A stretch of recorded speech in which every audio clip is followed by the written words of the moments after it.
How to fix Apollo Group TV not working. So they do have customer support. So if you do want to ask more questions, you can just go ahead to their official website and just search for Apollo Group TV and search to the support team. But anyways, sometimes you may experience buffering due to insufficient bandwidth and sometimes a bug in the system.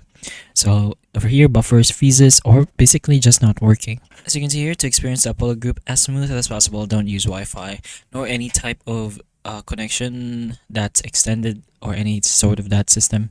For best results, use wire Ethernet cable only to your specific devices. And also, if you want to go ahead and try fixing these, you do have this, which is logging out of the app. If possible on your device, clear the app cache and storage. Next is to turn off your device and turn off your router and leave for 1 minute. Turn back on, log in, and try to load the content. So one of the main ways to pretty much fix anything and mostly everything. But if the problem persists, please do the following over here. So when running speed tests for more accurate and realistic results, run the test on the device you're using to stream. So you can use their speed tool over here with their speed test divided into 3 sections. So you have these sections over here and what they're pretty much about. But with that information, you should be able to know what the actual problem is happening to your Apollo Group TV.